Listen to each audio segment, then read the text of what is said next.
Alléluia. Gloire à Jésus, gloire à Jésus. Merci Seigneur. Père, je veux te rendre grâce en cet instant pour cette belle opportunité que tu m'accordes à partager ces quelques mots qui suivront tout à l'heure. Que l'honneur, la gloire, la force, la puissance te reviennent dans tous les siècles. Toi qui règnes éternellement. Toi en qui il n'y a point d'onde de variation. Toi qui ne progresses ni ne régresses. Ce que tu es, tu l'as été. Et tu le seras indéfiniment jusque dans l'éternité. Alléluia. Bien-aimé, toi qui m'écoutes ce matin, que Dieu te bénisse. C'est un privilège pour moi de t'entretenir pendant ces quelques minutes. Je veux juste, avant tout propos, que tu dises merci à Dieu, que tu dises merci à ton Créateur pour la vie qu'il t'accorde en ce jour et la grâce qu'il te fait à entendre sa parole encore aujourd'hui. C'est une grâce, oui, c'est une véritable grâce à considérer, car sa parole est une lampe aux pieds et une lumière sur le sentier de l'homme. Alléluia. Bien-aimé, j'ai encore une parole qui, je crois, renouvellera l'intelligence de quelqu'un. Toujours dans la même dynamique du premier audio que je vous exhorte vraiment à écouter, qui vous fera certainement du bien et vous donnera de mieux comprendre ce que nous allons partager maintenant. Alléluia. Merci Seigneur pour ta parole, tu es au contrôle. Merci pour ton activité. Maintenant même, dans cette atmosphère, pour cette activité angélique. Je peux voir par l'esprit l'atmosphère saturée de ta présence, de ton onction, de ta grâce. Alléluia, alléluia. Merci Seigneur. Nous allons dans l'épître aux Corinthiens. De Corinthiens 2, du verset 14 au verset 16. De Corinthiens 2, du verset 14 au verset 16. Nous lisons la parole du Seigneur. Grâce soit rendue à Dieu qui nous fait toujours triompher en Christ et qui répand par nous en tout lieu l'odeur de sa connaissance. Nous sommes en effet pour Dieu la bonne odeur de Christ, parmi ceux qui sont sauvés et parmi ceux qui périssent. Aux uns une odeur de mort, donnant la mort, aux autres une odeur de vie, donnant la vie, et qui est suffisant pour ces choses. Alléluia. Bien-aimé, je veux te partager ce matin que tu es le parfum de bonne odeur que Dieu répand dans toutes les nations. Oui, tu es le parfum de bonne odeur que Dieu répand dans toutes les nations. Alléluia. Alors, précédemment, dans notre premier audio sur cette série d'enseignements intitulée « L'amour agapé, l'amour révélé de Dieu, notre plus grand trésor », nous avons effectivement parlé de cet amour agapé qui est l'amour surnaturel et inconditionnel de Dieu, par lequel Dieu nous a aimés, nous a créés, et par lequel il nous aime encore aujourd'hui. Alléluia. Et la révélation de cet amour a été rendue évidente par l'œuvre de la croix de Jésus-Christ pour toute l'humanité, nous libérant du péché et de la mort et nous donnant surtout de retrouver toute la dimension de cet amour agapé par la plénitude du Saint-Esprit que nous recevons dans toutes ces 7 dimensions, faisant de nous des privilégiés, les bien-aimés de Dieu et par laquelle nous pouvons vivre dorénavant une vie victorieuse en Jésus-Christ. Alléluia. En effet, cette pleine présence de Dieu que nous avions perdue à cause du péché, donc par la désobéissance d'Adam et Ève, qui était en vérité une soumission à l'époux, au Créateur, à Dieu, qui, dans Genèse 2 au verset 16, donna cet ordre à l'homme. Tu pourras manger de tous les arbres du jardin, mais tu ne mangeras pas de l'arbre de la connaissance du bien et du mal, car le jour où tu en mangeras, tu mourras. Amen. Bien-aimé, Dieu avait une vision en créant l'homme à son image. Oui, à son image, car il avait libéré cette parole, qui est « faisons l'homme à notre image et à notre ressemblance ». Et plus tard, à l'homme, donc à Adam et Ève, après les avoir bénis, il dit « Soyez féconds, multipliez, remplissez la terre et l'assujettissez, et dominez sur les poissons de la mer, sur les oiseaux du ciel, et sur tout animal qui se meut sur la terre. » Cette vision de Dieu était tout simplement de remplir la terre d'espèces de sa race, c'est-à-dire de sa race spirituelle et divine. Et cela se ferait par le canal d'Adam et Ève, qui, étant selon l'image et la ressemblance de Dieu, c'est-à-dire des êtres spirituels et remplis de l'amour de Dieu, continuerait cette belle œuvre de la création, de la prolifération, la multiplication de l'homme par la procréation, donc par la grâce de la fécondité de l'homme. Alléluia. Cette vision de Dieu était aussi d'ordre exclusivement spirituel, car l'homme dominant sur les poissons de la mer dominait en fait sur cet environnement, c'est-à-dire la mer, donc au final sur les esprits de cette mer. Aussi dominant sur les oiseaux du ciel, l'homme dominait sur les esprits du ciel, et pour finir, dominant sur les animaux de la terre, l'homme domptait cet environnement en dominant sur les esprits de cette terre. Alléluia. Juste une parenthèse et dire que par ces quelques mots, nous pouvons comprendre que l'homme avait en vérité toute l'autorité ou toutes les clés pour ne point succomber au serpent et à l'esprit qui l'animait, c'est-à-dire Satan. Car Dieu avait aussi dit de manière explicite au verset 26 de ce même chapitre 1 de la Genèse que l'homme domine sur tous les reptiles qui rampent sur la terre. N'est-ce pas aussi que Dieu dit dans le psaume 82 au verset 6, « Vous êtes des dieux, vous êtes tous des fils du Très-Haut, s'adressant aux fils des hommes. » Adam était donc l'instrument ou l'aide de Dieu pour la matérialisation de sa vision, lui son ami. Et au travers de sa relation avec Ève, son épouse, Adam pouvait comprendre cette réalité spirituelle dans sa dimension humaine, qui était pour lui le canal par lequel il comprenait aisément l'expression aide, l'expression l'aide semblable. L'homme est en résumé le canal par lequel Dieu se multiplie, se répandant. Alléluia. Aussi, l'homme est le canal par lequel la souveraineté, l'autorité, la gloire et l'amour de Dieu sont révélés sur toute la terre. Oui, au travers de toi et moi, Dieu est glorifié. Dieu est révélé. Alléluia. Ainsi, cette partie de la prière de référence enseignée par le Seigneur Jésus lui-même à ses disciples, qui sont en fait une représentation de l'Église, donc de l'épouse, l'aide semblable de Christ. Précisément dans Matthieu 6 au verset 10, prend tout son sens. Il y est écrit « Que ton règne vienne, que ta volonté soit faite sur la terre comme au ciel. » Amen. Car l'homme, l'épouse, donc l'Église, a pour rôle d'intercéder et œuvrer pour la vision de son époux, de son amour, de son ami, pour lequel elle le soutient, l'aide semblable dans la parole créatrice, dans l'autorité, dans la vision, etc. Alléluia. Alors, autant Adam se soumettait à Dieu, donc à son Dieu, en respectant l'instruction qui lui avait été donnée de ne point manger l'arbre de la connaissance du bien et du mal, autant il pouvait jouir de l'amour de son Dieu, de son ami, de son bien-aimé. Il pouvait aisément aider à accomplir la vision qui lui était confiée. Car je voudrais le dire clairement. Par ces premiers mots, je vais déjà plutôt attirer notre attention sur ce mot soumission, ou sur l'insoumission de l'épouse, qui a donc une portée destructive immédiate du tissu familial, du foyer, de l'atmosphère de pleine vie, d'amour entre l'époux et son épouse. Car la soumission est d'ordre spirituel, d'ordre divin.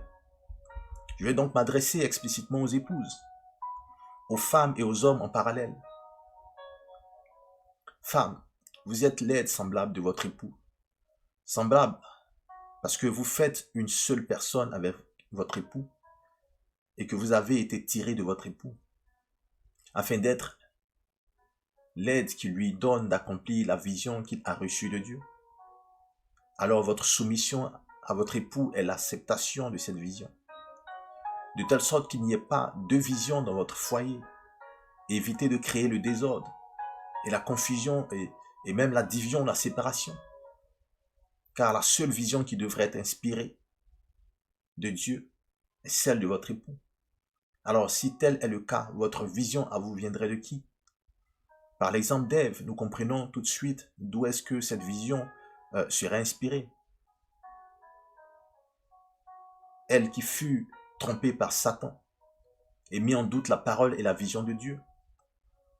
Alors, vous rentrerez en opposition à votre mari et par conséquent en rébellion à Dieu qui a inspiré sa vision à votre époux.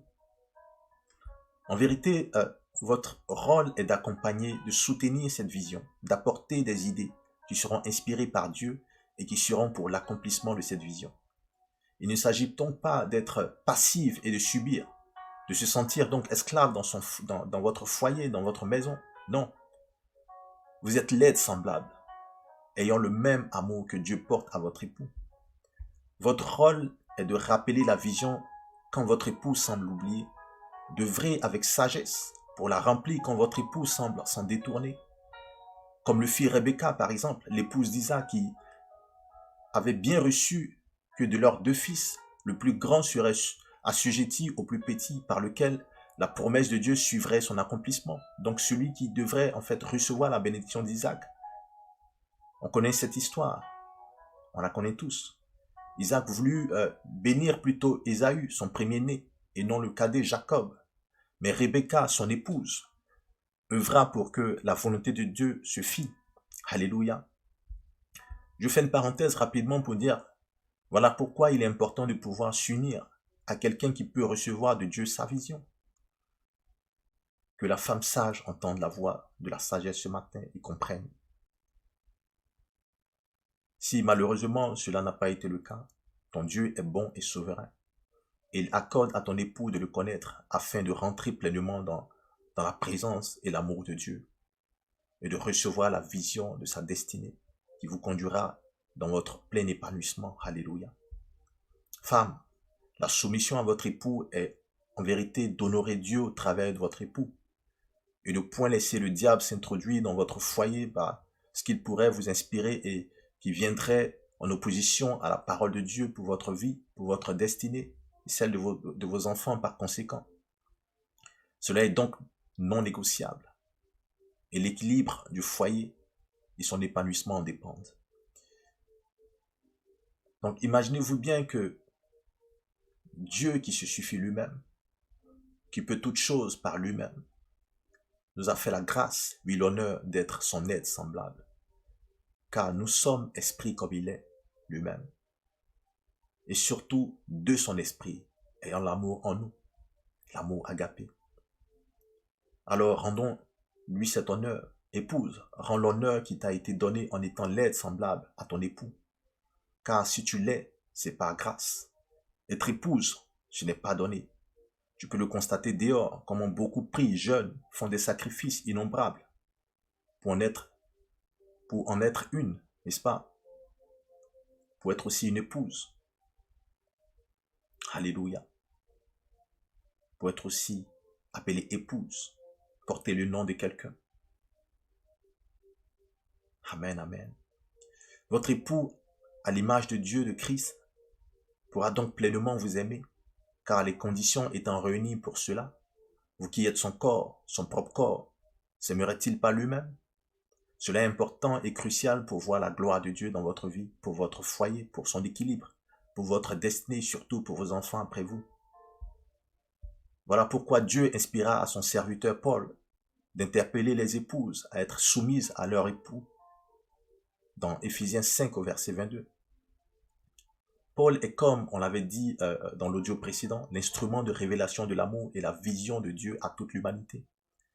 Alors il y est écrit, « Femmes, soyez soumises à vos maris, comme au Seigneur, car le mari est le chef de la femme, comme Christ est le chef de l'Église, qui est son corps, et dont il est le sauveur. Or, de même que l'Église est soumise à Christ, les femmes aussi doivent l'être à leur mari en toutes choses. Marie, aimez vos femmes, comme Christ a aimé l'Église, et s'est livré lui-même pour elle, afin de la sanctifier par la parole, après l'avoir purifiée par le baptême d'eau, afin de faire paraître devant lui cette Église glorieuse, sans tache, ni ride, ni rien de semblable, mais sainte et irrépréhensible. C'est ainsi que les maris doivent aimer leurs femmes, comme leur propre corps. Celui qui aime sa femme s'aime lui-même. Alléluia. Donc en résumé, Ève était le canal par lequel Adam comprendrait la dimension de l'amour de Dieu et pouvait saisir l'étendue de son appel.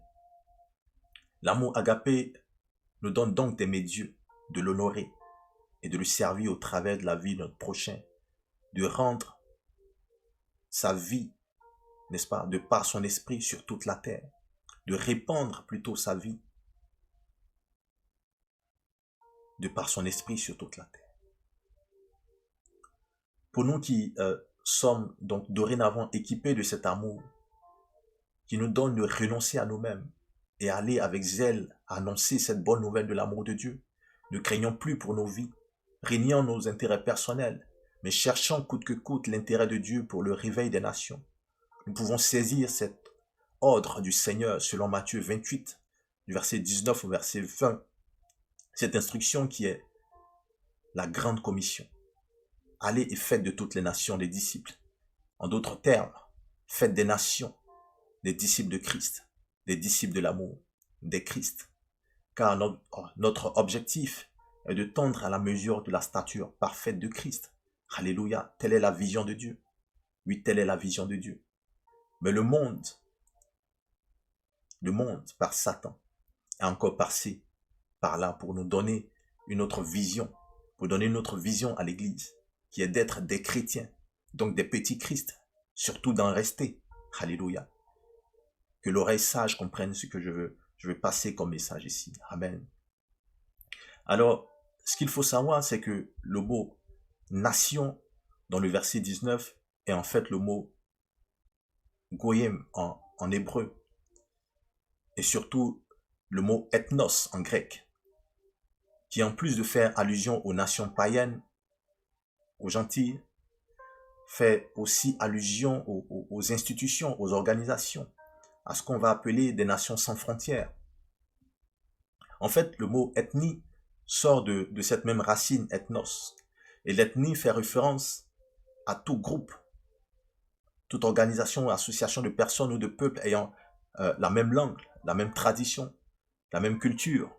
Or, du mot culture, nous avons culte, qui dit culte, dit Dieu, car le culte est apporté à un Dieu ou une divinité. Donc finalement, des personnes adorant le même Dieu. Aussi, des personnes ayant la même vision, le même type ou secteur d'activité sociale, économique, même politique. En somme, des personnes ayant les mêmes réalités spirituelles et naturelles. Amen. Nous pouvons donc citer comme nation les familles, les clans, les tribus, aussi la nation des scientifiques, la nation de la médecine ou des médecins, la nation de la technologie, la nation de la politique, de l'administration publique d'État, du sport, de la musique, des arts en général, etc. Car chacune de ces entités ayant leur propre mode de fonctionnement, leur propre langage, leur propre code, leur propre procédure, etc. Alléluia. En d'autres termes, le Seigneur nous a instruits à nous tous d'apporter la bonne nouvelle de l'amour, de l'évangile dans toutes les couches et les secteurs de la société. Ceci étant, que ce soit dans les écoles, les universités, nos lieux de travail ou d'activité, en fait, lieux dans lesquels nous devons par contre agir avec sagesse, car il est interdit de parler de religion, où donc notre vie devrait être comme une Bible ouverte pour impacter cet environnement. Amen. Il faut y agir avec sagesse. Alléluia. Pour un chrétien, donc, se trouvant dans l'administration publique, par exemple, il y rencontrera une réalité qui est d'abord d'ordre spirituel, car nous dit la Bible, Éphésiens 6, verset 12, nous n'avons pas à lutter contre la chair et le sang, mais contre les dominations, contre les autorités, contre les princes de ce monde de ténèbres, contre les esprits méchants dans les lieux célestes. En fait, ces esprits ténébreux, selon leur hiérarchie, règnent aussi dans ces différentes nations. Et leur insuffle, n'est-ce pas, un certain type d'atmosphère, de code, de langage d'initié qui impose, n'est-ce pas, le mode de vie et de réalité qui devient tout à fait normal pour ceux qui s'y trouvent. Le but absolu étant de bannir toute piété, sinon toute vertu et principe de Dieu dans ces lieux. Ainsi donc, dans l'administration, vous aurez la culture et le langage de la corruption. Il devient normal de donner des pots de vin, des dessous de table, pour faire un travail pour lequel les agents de cette administration sont payés. Sinon, votre requête ou votre dossier ne serait pas pris en compte ou traité dans les délais ou dans les délais concevables. Alléluia. Or, le Seigneur, par la bouche de Jean le Baptiste, pouvait parler ainsi à des soldats venant à lui, donc à des agents de l'État. Amen.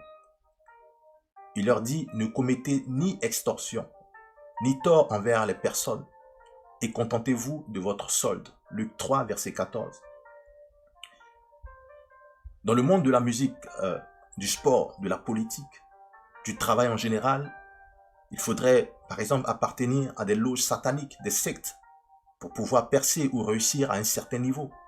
Celui qui ne se plierait pas à cette culture, cette manière de voir, de fonctionner, se verrait stagné ou combattu afin de même détruire sa carrière. Nous pourrions citer plusieurs exemples indéfiniment. Je veux dire que Dieu nous envoie et nous attend dans ces différentes nations, dans ces secteurs, dans ces organisations pour y apporter la bonne vie du royaume. Donc par la bonne nouvelle de l'évangile, la bonne nouvelle de l'amour de Dieu manifesté en Jésus-Christ, afin que les personnes y soient sauvées et que la gloire de Dieu y soit aussi révélée et manifestée. Alléluia. C'est ainsi que Dieu a fait de chacun de nous la lumière du monde, le sel de la terre, pour apporter la lumière, donc la vérité de Dieu, y chasser les ténèbres, la mauvaise manière d'y vivre, et le sel qui est la saveur de la vie en Christ, l'amour tout court. Alléluia. Lorsque le chrétien agent de l'administration, par sa vertu et sa manière de travailler propre, avec probité, sera remarqué par ses collègues ou ses supérieurs, le choc créé par cette manière de faire différente des autres sera certainement source de prise de conscience ou d'interpellation. Il sera dans la majorité des cas combattu, mais sa persévérance et l'amour pour son Dieu feront la différence.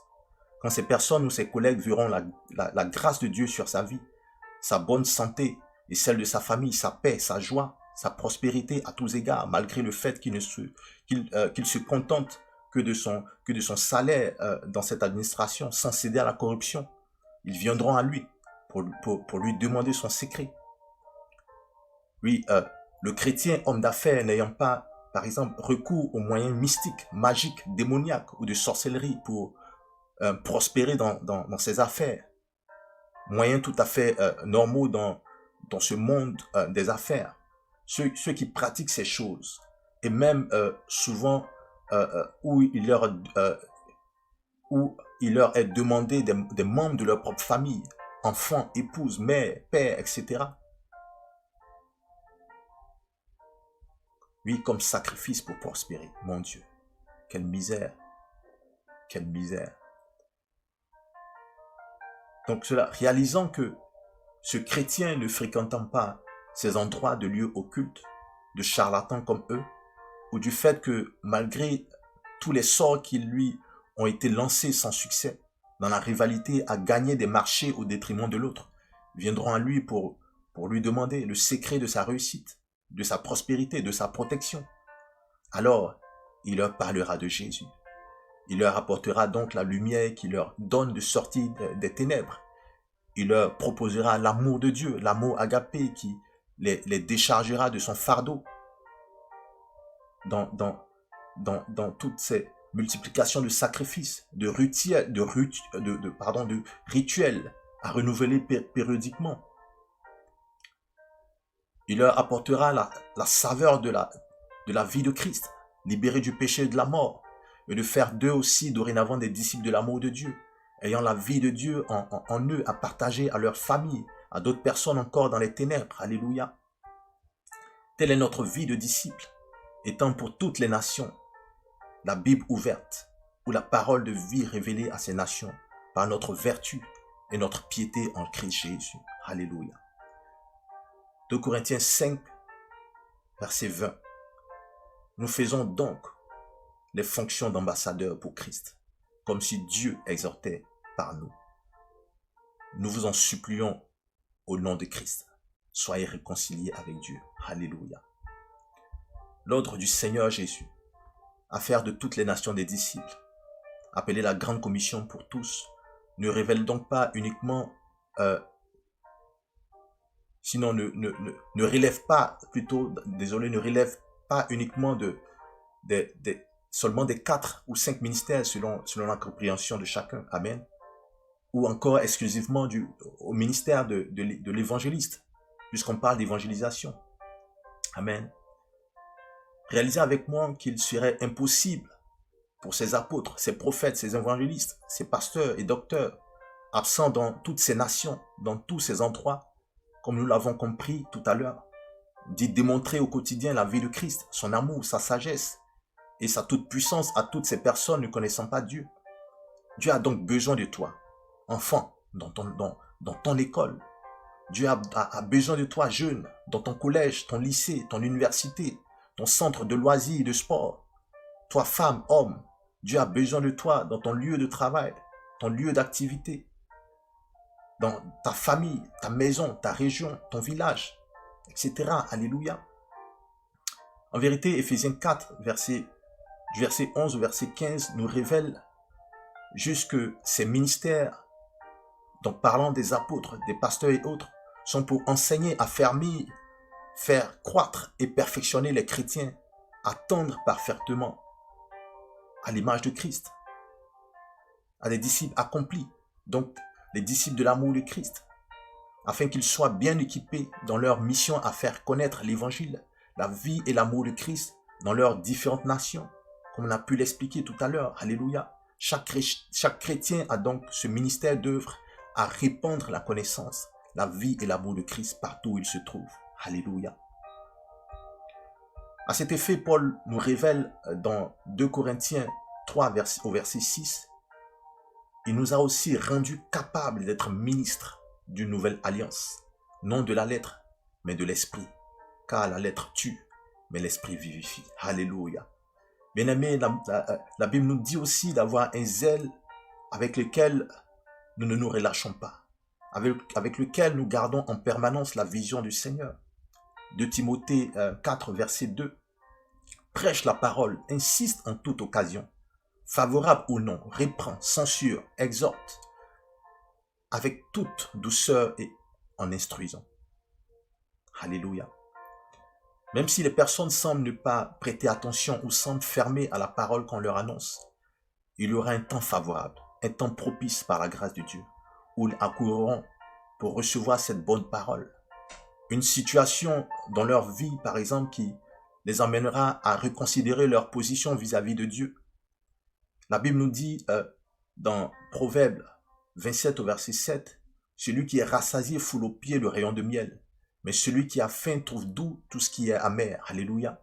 Ici, le rayon de miel, c'est la parole de Dieu, la vie qui est contenue, la bonne nouvelle de l'amour agapé de Dieu, la bonne nouvelle du salut, méprisée par ces personnes qui ne trouvent pas d'importance pour leur vie étant dans un semblant de satisfaction, soit par leur position dans la société, leur richesse, leur travail, leur croyance.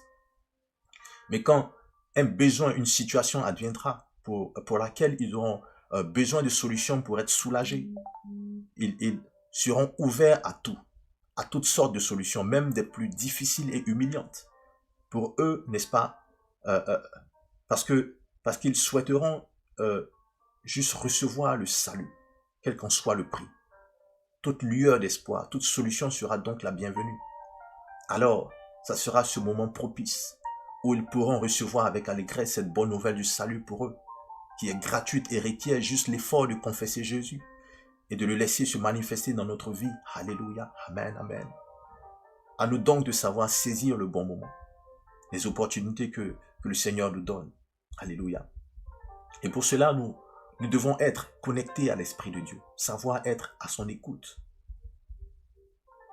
Il est écrit dans Ésaïe 52, au verset 7, qu'ils sont beaux sur les montagnes, les pieds de celui qui apporte de bonnes nouvelles, qui publie la paix, de celui qui apporte de bonnes nouvelles, qui publie le salut, de celui qui dit à Sion, ton Dieu règne. Alléluia. Oui, ils sont beaux sur les montagnes, les pieds de celui qui apporte la bonne nouvelle, du salut à l'humanité, de celui qui partage la bonne nouvelle de l'amour de Dieu dans sa nation. La Bible nous révèle en fait ici le lieu précis où les pieds de celui qui annonce l'évangile sont beaux, c'est-à-dire sur les montagnes. En d'autres termes, la Bible nous révèle le lieu secret à partir duquel Dieu prend plaisir en ses serviteurs, c'est-à-dire dans les hauteurs, le secret de la prospérité et l'efficacité dans notre évangélisation, notre ministère, des œuvres que nous accomplissons dans le but de faire connaître le Seigneur et de gagner des âmes à Christ. Il y a une gloire pour celui qui œuvre pour la vision de Dieu étant dans une position particulière. Alléluia. Bien-aimés, l'entrée, il n'est donc pas question de juste partager et annoncer cette bonne nouvelle, mais nous devons aussi être sur la montagne, priant et intercédant, cherchant la face de Dieu régulièrement, pour entendre une parole précise, une instruction, une réponse pour le besoin de quelqu'un, de ceux à qui on annonce la bonne nouvelle, de ceux avec qui on partage notre quotidien, dans notre lieu d'activité, dans notre famille, dans notre nation. Alors, il ne s'agit pas seulement de parler du Seigneur Jésus, mais aussi de prier pour atteindre le but. À l'instar de Christ qui était la parole, la sagesse personnifiée, qui savait toutes choses et pouvait placer les mots qu'il faut en chaque situation. Mais il savait se retirer. Il savait aussi se retirer sur les montagnes pour prier. Alléluia. Nous devons donc être des hommes et des femmes de prière, des intercesseurs infatigables. La Bible nous parle d'un intercesseur hors pair qui avait la capacité de diviser la mer en deux, de faire sortir l'eau du rocher, de détourner la fureur de Dieu pour empêcher qu'il ne détruise le peuple d'Israël. Le psaume 106 au verset 23 nous le rappelle. Cet intercesseur était Moïse. Amen. Moïse pouvait voir une représentation de l'Éternel qui parlait avec lui bouche à bouche, qui se révélait à lui sans énigme. Mais quelque part d'autre dans 2 Corinthiens, dans l'épître aux Corinthiens, 2 Corinthiens chapitre 3, au chapitre 3, la Bible nous révèle que son sacerdoce a été sous un ministère de condamnation, de mort, basé sur la loi. Or, nous dit la Bible, la lettre, qui est la loi, tue. Mais c'est l'esprit qui vivifie. D'où le ministère de l'esprit de vie, engendré par l'œuvre de par l'œuvre de l'amour en Christ. Bien-aimés, ce ministère de vie, ce ministère de l'esprit nous a été donné au travers de la nouvelle alliance en Christ. En cela, notre ministère est plus glorieux, est supérieur en qualité, en puissance et en autorité. N'est-ce pas que Dieu demandait de véritables adorateurs qui l'adorent en esprit et en vérité? Des serviteurs et des servantes que dis-je, des fils et des filles qui n'ont pas besoin d'une quelconque représentation de Dieu pour lui parler. Oui, qui n'ont pas besoin d'une sensation particulière pour communier avec lui, mais qui exercent dans une dimension de foi. Or, c'est la foi qui nous rend agréables à Dieu. Comment donc ne nous écouterait-il pas? Comment Dieu ne nous exaucerait-il pas si nous intercédons pour nos nations, pour nos familles, pour nos bien-aimés? Frères et sœurs, je veux juste te dire que ta prière porte, elle a de l'efficacité, car tu es juste, justifié en Jésus-Christ. N'est-ce pas Jacques qui nous dit que la prière fervente du juste est d'une grande efficacité? Alors positionne ta foi, sors de ta timidité, de tes hésitations, des prières de formalité et prie avec assurance, prie avec révélation. Alléluia, alléluia. Merci Seigneur. Merci Seigneur. Bien-aimés, nous devons avoir aussi la culture du sacrifice dans le jeûne. Amen. Oui, dans le jeûne, d'aucuns diront que le sacrifice ultime a été accompli par l'œuvre de Jésus sur la croix et qu'on ne devrait donc plus jeûner, se mortifier de la sorte. Rappelez-vous que le Seigneur avait dit aux disciples de Jean le Baptiste, étant venu se plaindre du fait que les disciples de Jésus ne jeûnaient pas comme eux et les pharisiens dans l'évangile de Matthieu au chapitre 9 du verset 14 au verset 15. Il leur dit, lorsque lui, Jésus, leur sera enlevé, donc aux disciples, ils pourront jeûner ces jours-là. Nous savons par la suite que les disciples de Jésus et les autres, attendant à la chambre haute, ont pu certainement jeûner et prier, attendant la promesse du baptême du Saint-Esprit. Alléluia. Il y a donc dans le jeûne un élan de l'expression de cette soif du Saint-Esprit, d'une plus grande dimension dans l'esprit, dans les dons spirituels et les opérations dans la grâce. Quand nous savons que ces disciples, les apôtres, ont été plusieurs fois baptisés, Donc renouvelés dans le Saint-Esprit pour être fortifiés en fonction aussi des challenges qu'ils avaient pour un impact puissant et extraordinaire dans leur ministère. Si nous pouvons opérer dans le surnaturel par les dons spirituels, dans ces lieux où nous nous trouvons, en étant de bons conseils à nos collègues, nos camarades, aux bien-aimés qui partagent notre quotidien dans nos différentes activités. Si par les dons de la parole de sagesse, par exemple, ou la parole de connaissance, Dieu nous accorde de toucher des points sensibles et cachés de leur vie, ne reconnaîtrait-il pas que notre Dieu est vivant, qu'il sait toutes choses et qu'il parle, qu'il s'intéresse aussi à eux, prêt à répondre à tous, à apporter une solution, son aide, son salut? Bien-aimé, le surnaturel de Dieu change l'atmosphère d'incrédulité en une atmosphère favorable à la conversion, à l'acceptation de l'amour de Dieu. Alléluia. Voilà une raison fondamentale pour être dans les hauteurs, dans la présence de Dieu, aimer sa présence, pour recevoir de lui grâce sur grâce et grandir dans l'onction, afin de voir notre impact encore plus évident dans cette ère de séduction où la science et la technologie, dans son évolution, défient Dieu, où l'incrédulité est donc à son paroxysme. Amen. Alléluia. Aussi dans les Actes des Apôtres, au chapitre 12, au chapitre 13, du verset 2 au verset 3, la Bible nous dit: pendant qu'ils servaient le Seigneur dans leur ministère et qu'ils jeûnaient, le Saint-Esprit dit: mettez-moi à part Barnabas et Saul, donc Paul, pour l'œuvre à laquelle je les ai appelés. Alors, après avoir jeûné et prié, ils leur imposèrent les mains et les laissèrent partir. Pendant donc qu'ils priaient et jeûnaient pour l'impact de l'évangélisation dans les nations et les villes païennes, le Seigneur dit: mettez-moi à part Paul et Barnabas. Alors, bien-aimés, le jeûne est encore d'actualité et reste un principe d'intercession. Si même nous pourrions considérer avec foi que Christ a payé le prix pour nous et que nous vivons pleinement les bénéfices de ce prix, nous chrétiens, sans besoin dorénavant de jeûner et d'être dans les privations, même étant dans la dynamique d'un certain niveau de consécration. Qu'en est-il pour ceux qui ne sont pas encore convertis, donc qui ne bénéficient pas encore des bénéfices de cette grâce? Pour eux, il faut effectivement jeûner. C'est un principe spirituel un principe spirituel auquel Jésus même s'est plié. Pour nous pécheurs, il s'est humilié. Il a été blessé, déchiré. Celui sur qui l'on a craché. Ésaïe 53 illustre bien.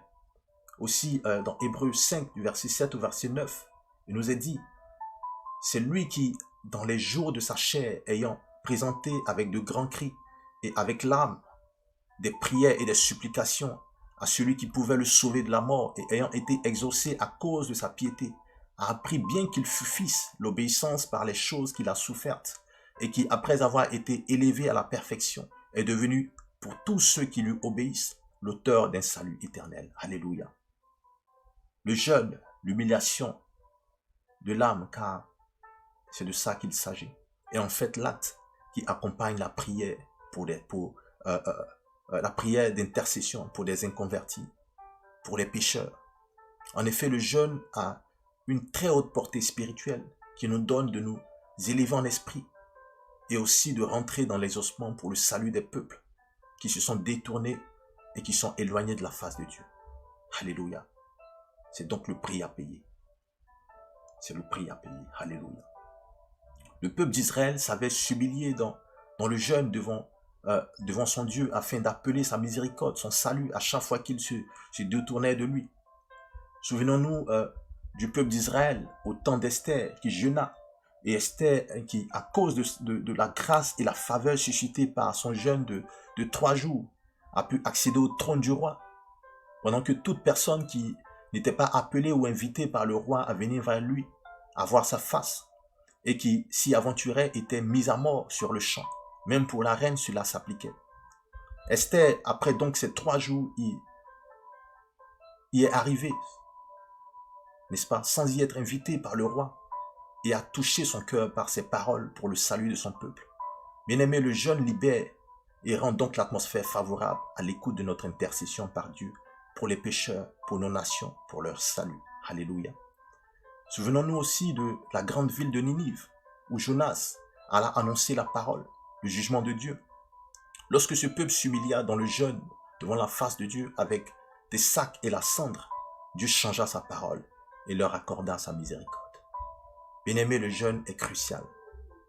Ce qu'il faut savoir, c'est qu'en fonction de tes conditions physiques et de ta santé, tu peux effectivement adapter ton jeûne, qui n'est que de faire taire la chair, ses passions en vue d'une meilleure disposition de l'esprit, pour l'écoute de la voix de Dieu et d'une sanctification exclusive, des moments dédiés à Dieu pour être dans son intimité. Alors le jeûne peut être pour toi qui passe des heures sur les réseaux sociaux ou la télé, devant des films de sport par exemple, de te passer de tout cela pour un moment cherchant la face de Dieu. Je voudrais même attirer notre attention sur un jeûne en particulier que le roi Darius fit lorsque Daniel fut jeté dans la fosse au lion. La Bible dit dans Daniel 6 au verset 18, le roi se rendit ensuite dans son palais. Il passa la nuit à jeun. Il ne fit point venir de concubine auprès de lui et il ne put se livrer au sommeil. Le roi des Mèdes et des Perses avait cette nuit-là jeûné pour Daniel afin que son Dieu, à qui il était tant dévoué, le sauve des lions. Alors, pour son jeûne, il est resté à jeun et cette nuit-là, dans son élan de privation, il décida de n'avoir aucune femme avec lui. Alléluia. Juste pour vous dire que le jeûne reste quand même quelque chose de libéral. À faire selon sa foi, ses prédispositions de santé, à l'écoute du Seigneur. Toutefois, il reste important dans la discipline de vie du disciple. Alléluia. Paul pouvait dire dans l'épître aux Colossiens, à son chapitre 1, verset 24, du verset 24 au verset 25, « Je me réjouis maintenant dans mes souffrances pour vous, et ce qui manque aux souffrances de Christ, je l'achève en ma chair, pour son corps, qui est l'Église. C'est d'elle que j'ai été fait ministre, selon la charge que Dieu m'a donnée auprès de vous, afin que j'annonçasse pleinement la parole de Dieu. » Bien-aimé, lorsque je lus ce verset pour la première fois, je me dis, mais Jésus a déjà tout payé.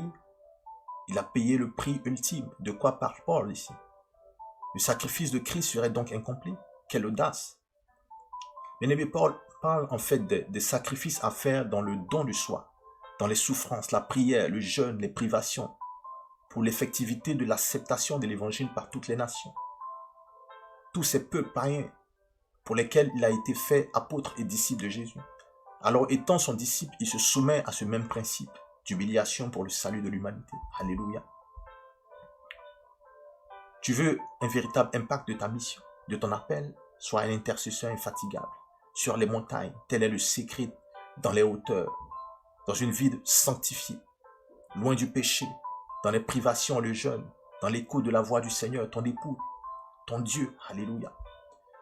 Comme l'épouse qui est à l'écoute de son époux, dans son intimité est prête à faire les sacrifices requis pour la réalisation de la vision, des projets partagés avec son époux, pour leur épanouissement et celui de ceux engendrés par eux-mêmes. Alléluia.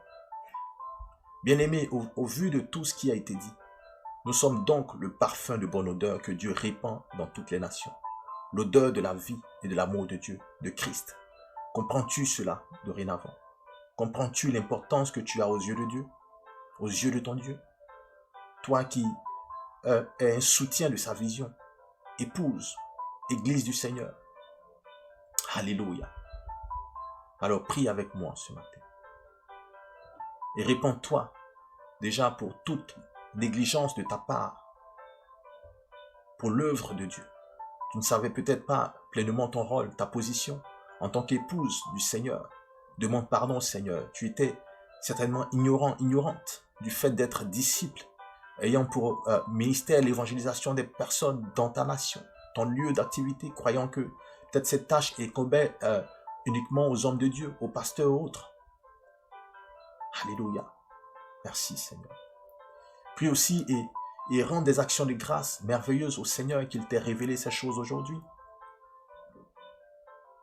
Prie pour que le Seigneur te remplisse davantage de son esprit, de son amour, de sa passion, afin que tu sois encore plus sanctifié et consacré à son œuvre, d'aimer encore plus à passer du temps sur la montagne, dans sa présence comme une véritable épouse amoureuse de son époux, à partager son intimité, à être cet instrument qu'il utilise pleinement et puissamment pour l'évangile, pour le salut de plusieurs, dans les nations. Alléluia. Alléluia. Ô toi qui ne connais point le Seigneur, qui n'a pas encore fait la paix avec Dieu, et qui a été poussé à suivre cet audio jusqu'à cette minute. Écoute, ce n'est point un hasard. Saisis cette opportunité. Toi à qui l'amour de Dieu pour toi t'est révélé ce jour, et qu'il a aussi et surtout une vision à te confier. Prie, confesse tes péchés et accepte Jésus comme ton Sauveur et Seigneur personnel, n'est-ce pas, afin d'être libre du péché et de la mort et de recevoir la vie éternelle. Car il est écrit, Dieu a tant aimé le monde qu'il a donné son Fils unique, afin que quiconque croit en lui ne périsse point, mais ait la vie éternelle. Alléluia.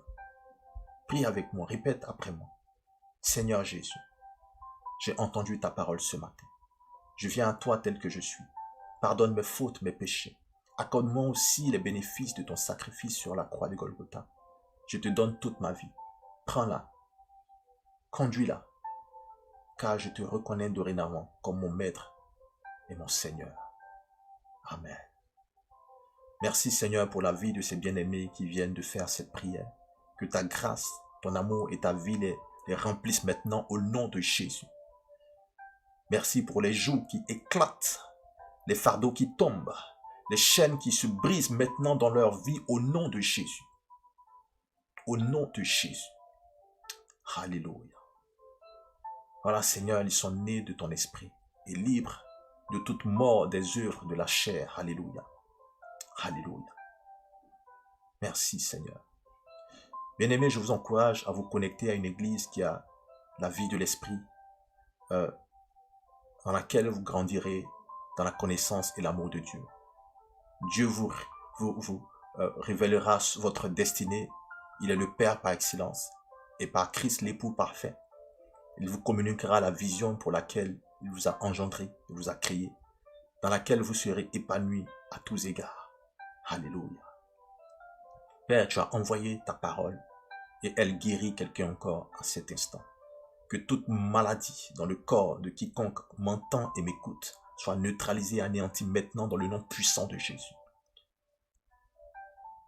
J'appelle la pleine restauration, la pleine vie de Dieu, la pleine vie Zoé de Dieu, dans les corps, dans le sang, dans les os, dans toutes les cellules et les organes du corps, au nom de Jésus.